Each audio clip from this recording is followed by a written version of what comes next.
Hey, what's poppin', sexies? It's your boy here, and we back. Today we playing Fire Emblem Engage.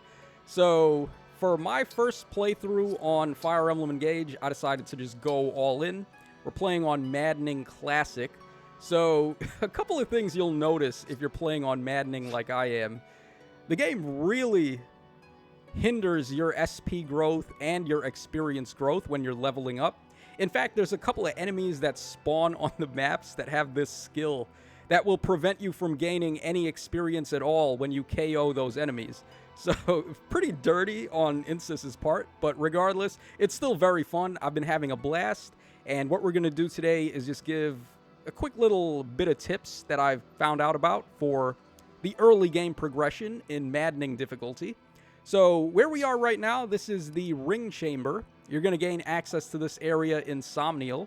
You can either fast travel to it, or you can go through one of the doors in the plaza, I believe it is, and you'll be able to end up in here. So, when you go to the pedestal, you're going to be able to do certain actions here.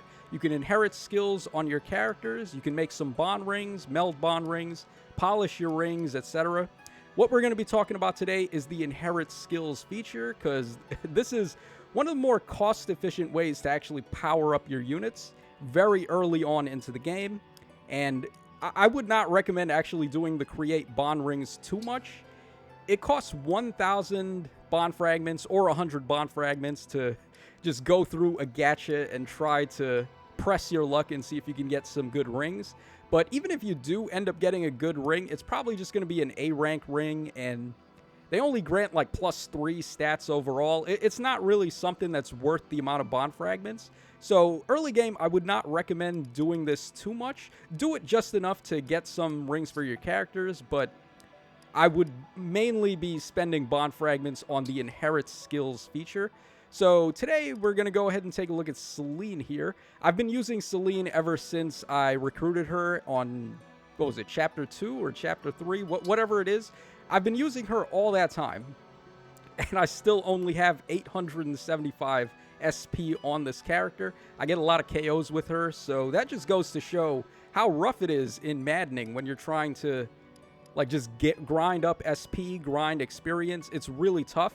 So you're going to see a lot of skills in here that actually are very powerful. For example, this one right here, break defenses. When your units enable a break mechanic on the enemy, you're going to do a guaranteed follow-up at 50% damage. A very strong skill. However, at 2000 SP, you're really not going to be seeing this for early game. This is going to be like very end game, late game territory where you're going to be able to get this. So what you want to focus on at the start is the skills that cost 1000 SP and less. Ideally, maybe even less than 1000 SP, because it's just really tough to grind SP in this game. So we're going to take a look at some of the skills that I would recommend that cost a reasonable enough amount of SP. So Marth doesn't really have anything too crazy. He's got a Void up 10, which I think is okay, especially if you combine it with the forest tiles and the fortresses to just gain some more evasion. It's not too shabby, but there's definitely some better stuff in here. Okay, Celica's got magic up 2, which at 1000 SP, I would say that's fair enough. It's pretty good. You just do some more magic damage.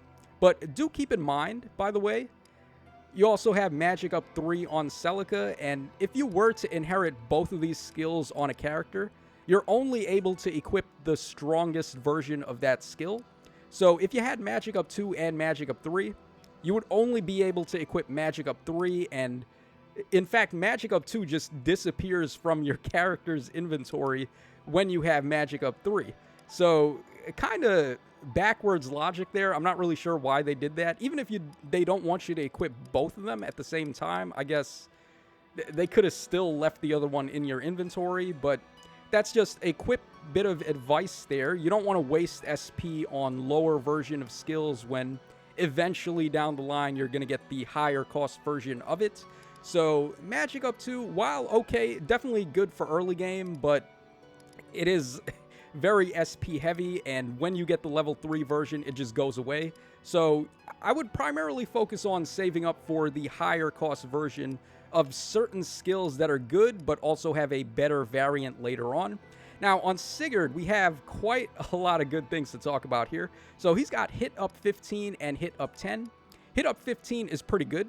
1000 SP, and it's the highest level of that skill. So I would recommend this is one of the skills you may want to pick up.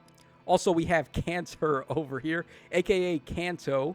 Not really too sure why they didn't call it Kanto in this game, but still a very good skill, even though the maps are pretty huge, so it's not quite as impactful as it is in Fae, but still a very good skill for positioning and just getting your units into a better situation. So Sigurd's got some stuff here. Momentum is also a pretty good skill. It's the highest level of itself, so you don't have to worry about it getting power crept later on. And for each tile that you move, you just do 1 extra damage on your first attack. It's not going to carry over to a double attack if your unit is able to do a double attack. But on that initial hit, you can gain as much as like 5 or 6 points of damage. So a pretty worthwhile skill for the cost. Okay, then we have Leaf. This guy is actually goated, I would say, when it comes to fodder here.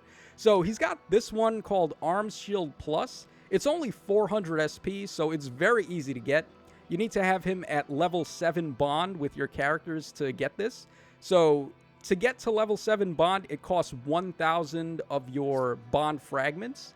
So I would say instead of going for the like bond rings with the bond ring feature for the gacha, I would say spend your 1,000 bond fragments on characters getting leveled up with Leaf so you can get this skill here. Arm Shield is going to allow your characters to take 5 less damage when they have weapon triangle advantage. So for your characters that have swords, lances, and axes, this is a must for sure in early game. It's very SP efficient, and taking 5 less damage is pretty significant, especially in Maddening.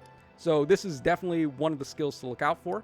He's also got Vantage, which can be okay, but the HP requirement is a little bit steep on that one.